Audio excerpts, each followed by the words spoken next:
ہوگا ہے۔ باقی فلسطین کے حوالے سے آپ نے جو بات کی کہ اگر اس کی ہم ہسٹری کو دیکھیں تو ہسٹری اگر ہم اس کی اس اینگل سے دیکھیں جدھر سے یہ خود کلیم کرتے ہیں تو سمجھ لیجئے حضرت موسیٰ علیہ السلام کے زمانے سے جو ہے یہ سمجھ لیجئے سٹارٹ ہوتا ہے ان کا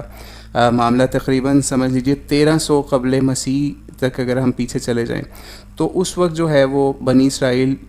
جو ان علاقوں کے اندر جو فلسطین کے ہیں یا ارض مقدس کے ہیں، وہاں پہ جب یہ لوگ داخل ہوئے تو وہاں پہ یہ لوگ قابض ہو گئے یا پھر وہاں پہ یہ آباد ہو کے آ گئے، یعنی یہ وہاں کے اصلی باشندے نہیں تھے، ٹھیک ہے۔ اور ان چیزوں کے ثبوت جو ہے نا وہ بائبل کے اندر بھی ہمیں کسی نہ کسی طریقے سے مل جاتے ہیں کہ یہ لوگ وہاں پہ آباد ہوئے آ کے، یعنی اسی طریقے سے آباد ہوئے جیسے امریکہ کے اندر آپ دیکھیں نا تو اوریجنل امریکنز جو ہوتے تھے جن کو ریڈ انڈینز کہا جاتا تھا، ان کو ختم کر کے ان کا جینوسائیڈ کر کے جو ہے وہ امریکہ کے اوپر قبضہ کیا گیا گوروں کی طرف سے، ٹھیک ہے۔ تو اوریجنل امریکنز وہ نہیں تھے، تو اسی طریقے سے انہوں نے بھی کافی سٹرگل کی ان زمانوں کے اندر، اور انہوں نے وہاں پہ کافی اپنا اثر و رسوخ جو ہے وہ جمانا شروع کیا۔ اس کے بعد جو ہے اگر ہم 8ویں صدی قبل مسیح کے اندر جائیں تو اس میں پھر فلسطین کے اوپر والے جو ایریاز ہیں نا وہاں پہ پھر ان کو سمجھ لیجیے وہاں سے نکالا گیا، کچھ وہاں کے جو اس وقت کی قومیں تھیں ان کی ان سے لڑائیاں ہوئیں، اور کافی عربوں کے ساتھ ان کی باقاعدہ لڑائیاں بھی ہوئیں 6 صدی اور 8ویں صدی قبل مسیح کے وقت میں۔ اور وہاں پہ اس وقت جو ہے نا بابل کا جو تھا نا بادشاہ، اس نے اٹیک کر کے، جس کو بخت نصر کہا جاتا ہے، تو اس نے اٹیک کر کے نا سارے جو یہودی تھے نا ان کو وہاں سے فلسطین والے علاقوں سے نکال کے نا فارغ کر دیا، اور ہیکل سلیمانی جو تھا جس کو ٹیمپل آف سولومن بھی کہا جاتا ہے، اس کو جو ہے نا وہ سمجھ لیجئے اس کی بھی اینٹ سے اینٹ بجا دی قسم کی، ٹھیک ہے، اور کوئی مطلب وہاں پہ کوئی چیز نہ چھوڑی۔ یہاں سے پھر یہودیوں کو دوبارہ نکال دیا گیا، تو پھر اس کے بعد سمجھ لیجیے کافی عرصہ یہ لوگ جلا وطن رہ گیا، باہر ان کو ان علاقوں سے باہر نکالا گیا۔ پھر اس کے بعد یہ دوبارہ پھر اس کے بھی پھر 300-400 سال بعد دوبارہ سے پھر سمجھ لیجیے دوبارہ بھی آئے، لیکن پھر اس کے بعد یہ سمجھ لیجیے 70 عیسوی یا 70 عیسوی کے قریب جو ہے نا ان کی طرف سے کوئی پھر بغاوت وغیرہ ہوئی رومن امپائر کے خلاف، تو اس کی وجہ سے پھر ان کو دوبارہ سے جو ہے نا بیت المقدس سے نکالا گیا۔ اور بتایا ہی جاتا ہے کہ جو ٹیمپل آف سولومن ہے نا وہ اس وقت صحیح طریقے سے مسمار اس وقت ہوا تھا، کچھ کے مطابق پہلے ہو گیا تھا بخت نصر کے زمانے کے اندر، اور کچھ کے مطابق جو ہے وہ یہ 70 عیسوی کے اندر جو ہے وہ ٹیمپل آف سولومن کو دوبارہ جو ہے وہ یا پھر پہلی دفعہ تب بھی مسمار کیا گیا۔ خیر یہ اس وقت پھر ان کو سمجھ لیجیے کوئی 135 عیسوی کے قریب جو ہے نا ان کو دوبارہ سے پھر پیلسٹائن سے نکال دیا، فلسطین کے علاقوں سے دوبارہ نکال کے یہاں سے پھر دوبارہ نکال دیا گیا کہ یہ لوگ جو ہے نا فساد کرتے ہیں اور بغاوتیں کرتے ہیں جیوز، تو اس لیے ان کو یہاں سے نکال دیا جائے۔ خیر پھر اس کے بعد پھر آگے چلتے جائیں، پھر حضرت عمر کے دور کے قریب جو ہے جب مسلمانوں کا بھی یہاں پہ سمجھ لیجیے فلسطین والی سائڈ پہ قبضہ ہوتا ہے، تو اس وقت جو ہے وہ پھر اس کے بعد جو ہے پھر ان کو دوبارہ سے ان ایریاز کے اندر آنے کی اجازت دی گئی، لیکن پھر بھی اس وقت بھی ان کو اس طرح کی اجازتیں نہیں تھیں کہ وہاں پہ جو ہے وہ کوئی اپنی ٹیریٹریز بنائیں یا پھر جو ہے کوئی وہاں پہ کوئی اپنی حکومتیں بنائیں یا کوئی ایسا معاملہ ہو، ٹھیک ہے۔ تو یعنی یہ ان کی یہ تاریخ ہے جو چلتی آئی۔ اور اگر ہم اس کو پھر آگے مزید اس کو شارٹ کر دیں، آٹومن امپائر کی طرف چلے جائیں، تو آٹومن امپائر یا سلطنت عثمانیہ کے اندر بھی جائیں تو اس وقت بھی جو ہے نا یہ مختلف سازشوں میں تو انوالو رہتے تھے، لیکن ان کی وہاں پہ تعداد ہی اتنی نہیں تھی کیونکہ ان کو نکال دیا ہوا تھا مار کے ان ایریاز سے، تو اس وجہ سے یہاں پہ صرف اور صرف یہ بہت ریئر تعداد کے اندر جو ہے نا ان کے لوگ آیا کرتے تھے، صرف اور صرف سمجھ لیجئے کہ جو اپنے کھنڈرات یا اپنی پرانی نشانیاں وغیرہ دیکھنے کے لیے، کیونکہ ٹیمپل آف سولومن تو ختم ہو گیا ہوا تھا۔ اور یہ چیز بھی ایک اسٹیبلش ٹروتھ ہے کہ جو مسجد اقصیٰ جس کی تعمیر کی گئی نا حضرت عمر کے بعد بھی یا اور زمانوں کے اندر جا کے، اس کے بھی کوئی ایسا ثبوت نہیں ہے کہ ہیکل سلیمانی ٹیمپل آف سولومن کے اوپر یا اس کی بنیادوں کے اوپر جو ہے وہ قبہ صخرہ یا جو مسجد اقصیٰ ہے ان میں سے کسی بھی عمارت کی تعمیر کی گئی ہو۔ اور یہ جو ایریا ہے نا جہاں پہ یہ معاملہ ہے مسجد اقصیٰ والا یا پھر ٹیمپل آف سولومن والا یا پھر جو ہے وہ ٹیمپل ماؤنٹ کا ایریا جو ہے یہ تینوں مذاہب کے لیے بہت امپورٹنٹ ایریا سمجھا جاتا ہے، کیونکہ جیوز کا بھی یہاں پہ ٹیمپل آف سولومن تھا، پھر مسلمانوں کا جو ہے مسجد اقصیٰ، اور تیسرا جو ہے کرسچنس کا جو ہے ان کا بھی کلیم ہے اس میں کہ یہاں پہ ہی حضرت عیسیٰ علیہ السلام کے اوپر جو ہے وہ جو ان کے مطابق جو ہے وہ سولی یا ان کے سلیب دیا گیا، جس کو ہم لوگ نہیں مانتے اس چیز کو، ٹھیک ہے، یعنی کیونکہ قرآن پاک نے اس چیز کا رد کیا ہوا ہے کہ وما قتلوا وما صلبوا، تو وہ اس وجہ سے ہم اس چیز کو نہیں مانتے. لیکن بہرحال کیونکہ وہ ٹورسٹ ریزورٹ ایک قسم کا ہے اور سارے تینوں بڑے مذاہب کے لوگ وہاں پہ آتے ہیں، تو بہرحال ان کا احترام کیا جاتا تھا مسلمانوں کے دور میں بھی، کرسچنس کے دور میں بھی ایک خاص حد تک. لیکن جیوز کے حوالے سے کرسچنس بھی بہت محتاط رہتے تھے کہ ان کو مار مار کے نکالا ہی گیا ہوا. لیکن پھر اس کے بعد سمجھ لیجئے جو سلطنت عثمانیہ تھی اس کے اندر بھی ان کو اس طرح رول نہیں دیا گیا. لیکن جب سلطنت عثمانیہ کے اندر جو ہے خلافت بہت کمزور ہو گئی، یا ان کی جو بادشاہت ٹائپ جو چیزیں معاملات تھے وہ بہت کمزور ہو گئی، اور بلکہ جو ان کی بہت مشہور جو ٹیمپل آف سولومن کی ایک دیوار ہے نا، جسے ویلنگ وال یا دیوار گریا بھی کہتے ہیں، وہ بھی جو ہے وہ ایک سمجھ لیجئے ایک عثمانی خلیفہ نے ہی وہ سمجھ لیجئے وہ بھی اس کی ایجاد یا ڈسکوری کا کام کیا. تو وہ بھی ان لوگوں کا سمجھ لیجئے کارنامہ ہے عثمانی سلطنت کا ہی، کہ انہوں نے بھی اس حوالے سے جو ہے نا اپنا کردار ادا کیا ہوا ایک تھوڑا سا، کہ ان کی جو دیوار گریا ہے جی سوری یہ کس نے کمنٹ کیا ہے، آٹومنز مرکوز بھی ہو گئے. بہرحال تو خیر ان کی طرف سے نا یہ جو دیوار تھی نا، خیر آٹومنز کے زمانے کے اندر 16 سمتھنگ کے پاس یہ جو ہے نا وہ دوبارہ سمجھ لیجیے ان کو دیوار انہوں نے سلطان سلیم عثمانی کر کے اس کا نام تھا بندے کا 16 سینچری کے اندر، تو اس نے یہاں پہ جو ہے نا وہ ڈسکور کر کے تو پھر اجازت دی کہ یہودیوں کو جو ہے نا یہاں پہ ان کی پرانی نشانی ہے، ان کی مذہبی نشانی ہے، تو اس کی نا ان کی زیارت کی اجازت دے دی جائے. لیکن بہرحال یہ لوگ بڑے احسان فراموش ہیں اس حوالے سے. تو لیکن دیکھا جائے تو احسان فراموشی کے ساتھ ساتھ یہ معاملہ بھی ہے کہ وہ چلاک ہیں اس حوالے سے، کیونکہ ان کو ان کے ٹیکسٹ میں یا ان کی پرانی کتابوں کے اندر یہ ایز عقیدہ یہ بات پڑھائی جاتی رہی کہ آپ نے اپنا ٹیمپل جو ہے نا جو ٹیمپل آف سولومن اس کو دوبارہ سے آپ نے ری گین کرنا ہے، اس کو بنانا ہے، چاہے اس کے لیے آپ کو مسجد اقصیٰ گرانی پڑے یا جو بھی معاملہ کرنا پڑے. ٹھیک ہے، پھر اسی حوالے سے جو ہے نا یہ سمجھ لیجئے کہ تقریباً 1800 سمتھنگ کے اندر جو ہے نا 1897 غالباً اس میں ایک ان کا جو مین لیڈر تھا نا جس نے زائنسٹ موومنٹ سٹارٹ کی، ہرزل، اس نے مین یہ موومنٹ سٹارٹ کی اور کہ کوشش کی جائے کہ ہم جو ہے نا پیلسٹائن کے اوپر یا فلسطینی علاقوں کے اوپر جو ہے نا، کیونکہ فلسطین اس وقت ریاست نہیں تھی اور سلطنت عثمانیہ کے انڈر ہی چلتی تھی، تو اس کو جو ہے نا اس کو ہم دوبارہ سے حاصل کریں. خیر ان کو جو ہے سلطنت عثمانیہ کی طرف سے یہاں ان علاقوں کے اندر جو ہے نقل مکانی کی، زمینیں خریدنے کی، اس طرح کی اجازتیں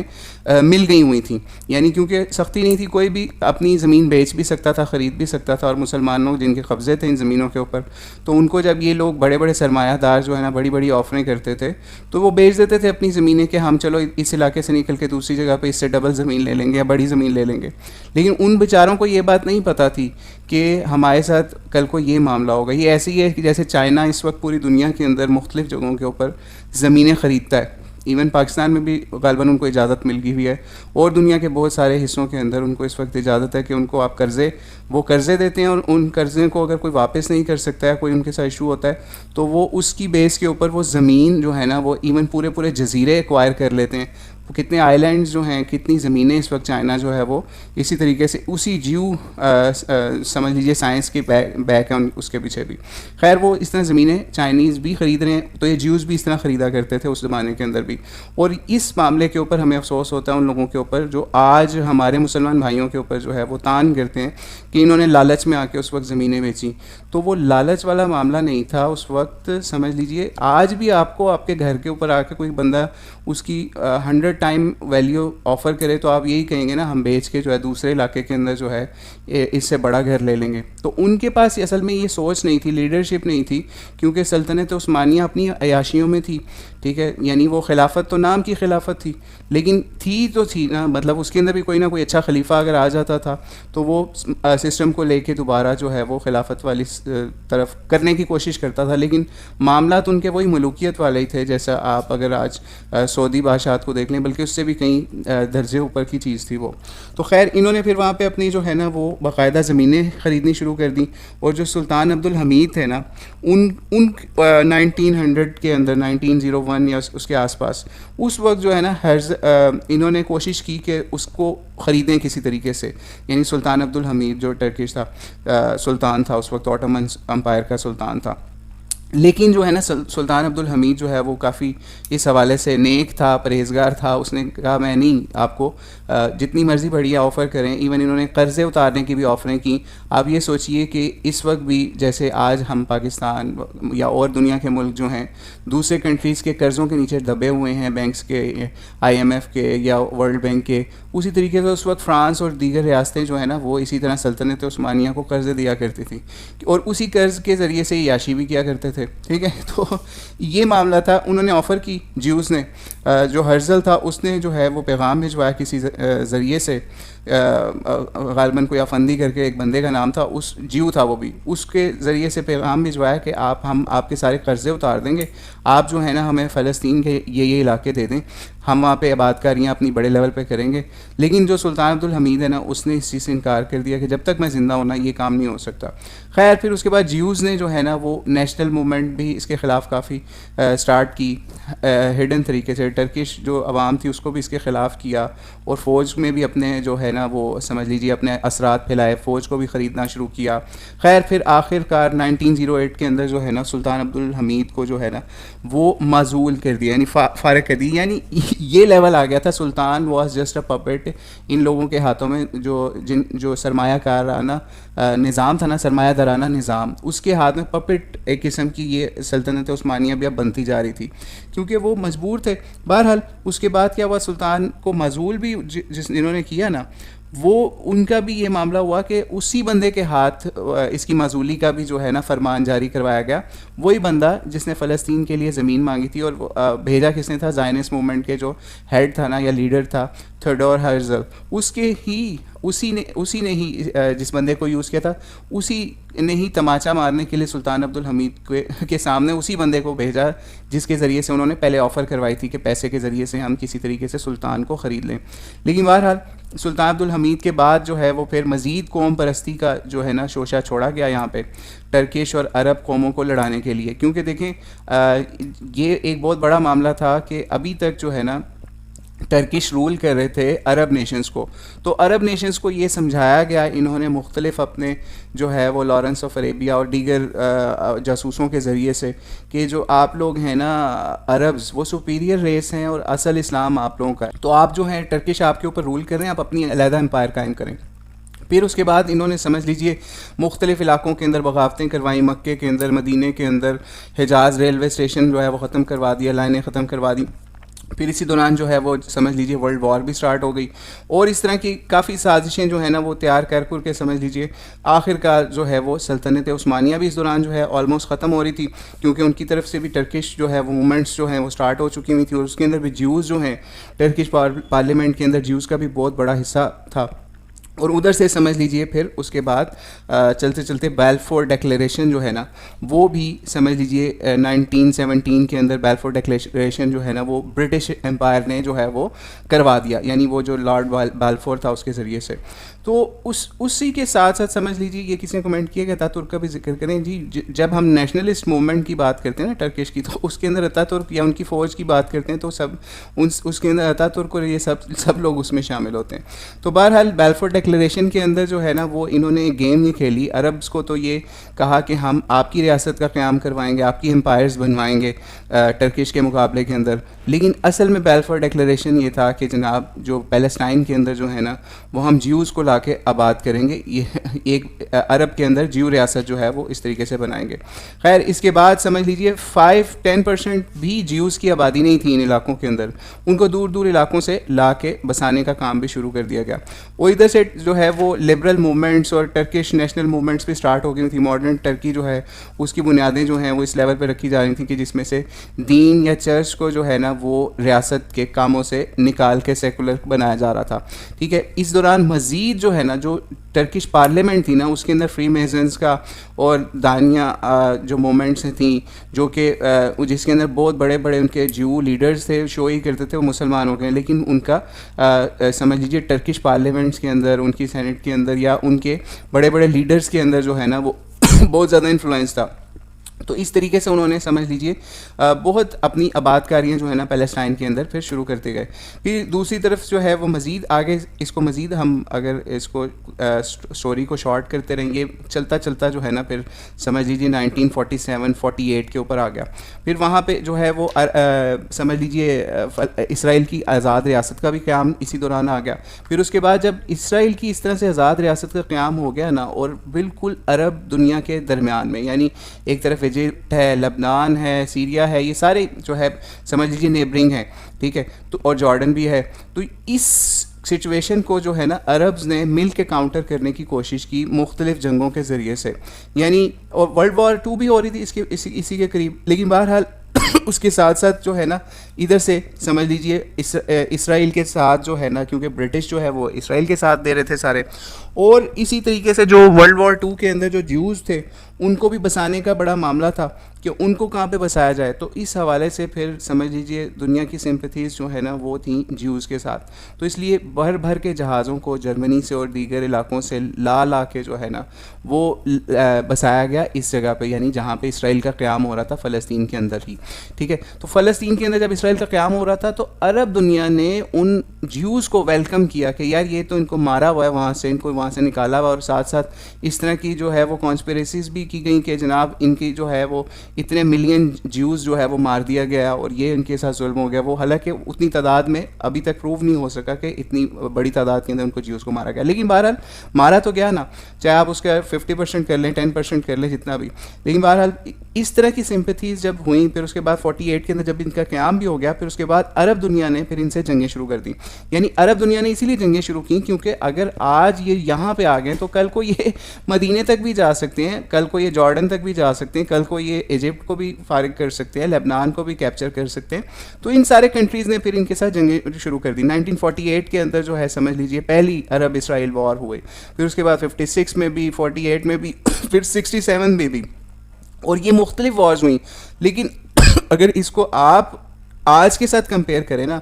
تو اگر آپ یہ جو 1948 سے لے کے اور آج 2024 تک اگر آپ 2023-24 کو علیحدہ رکھ لیں اور جو جتنی جنگیں ہوئی 1948 سے لے کے 2023 تک ان ساروں کو اگر کمبائن بھی کر لیں تو جتنی کیجویلٹیز یا جتنی تباہی جو اسرائیل نے اس وقت کی ہے نا وہ اس وقت بھی عرب اسرائیل جنگوں کے اندر نہیں کی. یعنی آپ اس وقت بھی کیجویلٹیز دیکھ لیں جس کے اندر یہ سارے ملک بھی اکٹھے ہو کے آ گئے تھے یعنی عرب دنیا کے, جس کے اندر جو شروع کی جنگیں تھیں اس میں تو سعودی عرب نے بھی ساتھ دیا تھا. تو خیر ان کو بھی اگر آپ دیکھیں کہ ان جنگوں کے اندر بھی جو ہے وہ مسلمانوں کے لیڈرز کبھی بک جاتے تھے, کبھی جو ہے اسلحے کا معاملہ ہو جاتا تھا, کبھی جو ہے وہ اینڈ ٹائم کے اوپر جا کے مذاکرات لیول کے اوپر چیزیں لے آتے تھے اور پھر وکٹری جو ہے وہ اسرائیل کی ڈکلیئر ہو جاتی تھی. یعنی کوئی بھی ایک بھی جنگ ایسی نہیں ہوئی جس کے اندر جو ہے وہ سمجھ لیجئے کہ کسی ایک سمجھ لیجئے خلیفہ کے انڈر یا کسی ایک سلطان کے انڈر یا کسی ایک بندے کی لیڈرشپ کے انڈر جو ہے وہ فائٹ کی گئی ہو بڑی آرگنائز کر کے. نہیں, یہ ایسی جنگ ہوتی تھی سمجھ لیجئے جیسے آج سمجھ لیجئے کشمیر کے اندر آپ سمجھ لیں کہ کشمیر سے کبھی پاکستان سے آپ نے 200 مجاہد بھیج دیا ہے, کبھی کہیں کسی اور دنیا کے حصے سے جو ہے وہ 100-200 بندہ آ گیا ہے, وہ کاروائیاں کر دیں, یا کچھ جہاز چلے گئے کچھ کاروائیاں کر دیں, یا جس طرح حماس آج کاروائیاں کر دیتا ہے کہ 200-300 راکٹ فائر کر دیتے ہیں, اس کے بعد وہ جو ہے وہ آتے ہیں اور آپ کا اس کے بدلے میں مثال ہے آپ 10 اسرائیلی مارتے ہیں تو وہ آپ کے 1000 فلسطینی جو ہیں ان کو شہید کر دیتے ہیں آگے سے. اسی طریقے سے لیکن کمبائن کر کے اگر ہم اس کو ہسٹری کو یہاں پہ اگر شارٹ کر لیں, کیونکہ اگر ہم ایک ایک جنگ کو اگر ڈسکس کریں گے نا 48 سے لے کے تو 2023 تک تو وہ تقریباً میرا خیال ہے 4-5 گھنٹے لگ جائیں گے, کیونکہ ہر جنگ کی ایک سٹوری ہے. لیکن معاملہ یہ ہے کہ مسلمانوں نے جو شکست کھائی نا اس کی جو ہر کوئی اپنی وجہ بتاتا ہے. یعنی آپ اگر ابھی ہم کومنٹس اوپن کر کے دیکھیں یا ان کو کہیں آپ لوگوں کو, تو کوئی کہے گا جی سیکولر ہو گئے تھے, کوئی کہے گا لبرل ہو گئے تھے, کوئی کہے گا عرب اور ٹرکش جو ہے وہ علیحدہ ہو گئی تھیں طاقتیں. لیکن اس میں جو سب سے بڑی بات تھی نا, وہ کوئی سینٹرل گورنمنٹ نہیں تھی مسلمانوں کی. یعنی یونائٹڈ کوئی ایسی گورنمنٹ نہیں تھی. ایون جو او آئی سی بھی فارم کی گئی نا, او آئی سی فارم بھی سمجھ لیجئے اسی لیے کی گئی کہ اس معاملے کو جو ہے نا, جو معاملہ ہے نا فلسطین کا یا مسجد اقصیٰ کا, اس کو جو ہے وہ ہم کسی طریقے سے ریگین کیا کریں. اور آج بھی ایک بہت بڑا جو ہمارا طبقہ ہے نا, وہ بیچارے یہ سمجھتے ہیں کہ اس وقت جو جنگ ہو رہی ہے نا وہ مسجد اقصیٰ کے پیچھے ہو رہی ہے. اس وقت مسجد اقصیٰ کے پیچھے جنگ نہیں ہو رہی. مسجد اقصیٰ تو سمجھ لیجئے کہ 1960 سم تھنگ میں کیپچر ہو گئی ہوئی ہے. وہ تو بیت المقدس تھا وہ, جس کا نام تل ابیب کر دیا ہوا ہے, وہ تو اسرائیل کا حصہ ہے. اس وقت جنگ وہاں پہ نہیں ہو رہی. اس وقت جنگ تو ہو رہی ہے غزہ کے اندر, یا کچھ جو ویسٹ بینک کی والی سائڈ پہ بھی اب انہوں نے کھول دی ہوئی جنگ کے محاذ. تو اس وقت جو غزہ چھوٹا سا اوپن ایئر پریزن ہے نا, جو صرف اس ایریا, ان ایریاز میں جینوسائیڈ ہو رہا ہے. یعنی کہ وہاں پہ فوڈ نہیں جانے دیا جا رہا, کسی قسم کی ایڈ نہیں جانے دی جا رہی. یعنی غزہ کا نام بھی اسٹرپ ہے, یعنی ایک پٹی ہے سمجھ لیجئے صرف, ٹھیک ہے, جو سمجھ لیجئے کوئی 40-42 کلومیٹر کے اوپر جو پھیلی ہوئی پٹی ہے, جس کے اوپر جو ہے نا سمجھ لیجئے کچھ لاکھوں کے حساب سے لوگ ہیں, جس میں سے آپ کے سامنے ابھی 40,000 کے قریب جو ہے ان کی شہادتیں تقریباً ہو چکی ہیں. اور یہ نہیں پتہ کتنے ہزاروں جو ہیں وہ اس وقت ملبے تلے دبے ہوئے ہیں. تو اگر ہم ہسٹری کو بھی دیکھیں تو ہمیں یہی معاملہ لگتا ہے کہ مسلمانوں نے جو ہے وہ ایک کوئی سینٹرل گورنمنٹ بنا کے اس معاملے کے اوپر کام نہیں کیا. کوئی ایک ان کا سینٹر ہوتا, کوئی ایک کنٹری یا ایک ایمپائر اس معاملے کو لیڈ کر رہی ہوتی, یا پھر جس طریقے سے جیوز نے اپنا سرمایہ یوز کیا. یعنی جیوز نے, تھیوڈور ہرزل نے, یا پھر اس کے بعد راس چائلڈ نے, یہ جتنے بھی بڑے بڑے نام ہیں جیوز کے, یہ انہوں نے باقاعدہ سرمایہ جو ہے نا, کئی سمجھ لیجیے صدیوں کا سرمایہ ان کے پاس, جو انہوں نے صدیوں لگا کے اپنی سرمایہ جمع کر کے, تو ان کے پاس, ان کو کوئی معاملہ نہیں ہے, ان کو ہتھیاروں کا مسئلہ نہیں ہے, ان کو کسی چیز کا مسئلہ نہیں ہے. اور اوپر سے پہلے جو ہے کسی وقت ان کو فرانس سپورٹ کرتا تھا, یو کے جو برٹش امپائر تھی وہ سپورٹ کرتی تھی, پھر اس کے بعد امریکہ بھی ان کی سپورٹ میں آ گیا. تو اتنے بڑے جائنٹس جب ان کو سپورٹ کر رہے ہیں, اور دوسری طرف مسلمان جو ہیں وہ ان کی طرف سے ان کے ساتھ, اب تو وہ بھی معاملہ نہیں رہا, جو پہلے عرب کی اسرائیل سے جنگیں ہوتی تھی وہ بھی ختم ہو گئیں. یعنی اس وقت صرف اکیلی وہ غزہ اسٹرپ ہے, اور باقی ساری مسلمان دنیا تماشائی ہے. اور دوسری جتنی بھی دنیا کی بڑی بڑی پاورز ہیں, امریکہ ہے, یو کے ہے, یہ اس وقت ساری سپورٹ کر رہی ہیں اسرائیل کو. اور مسلمان دنیا ہی فیولنگ بھی اس معاملے میں کر رہا ہے کہ ان کا فیول وغیرہ جو ہے, ساری سپلائی جو ہے وہ بھی مسلمان کنٹریز سے آ رہی ہے. تو یہ میں نے کہا تھوڑی سی آپ کو اس کا اوور ویو دے دوں, حالانکہ ابھی اس میں کافی چیزیں ہم نے مس کی ہیں, لیکن بہرحال وہ اسی لیے کی ہیں کہ وقت جو ہے وہ لمیٹڈ ہے, تو اس لیے تاکہ اس معاملے کو سمیٹا بھی جا سکے.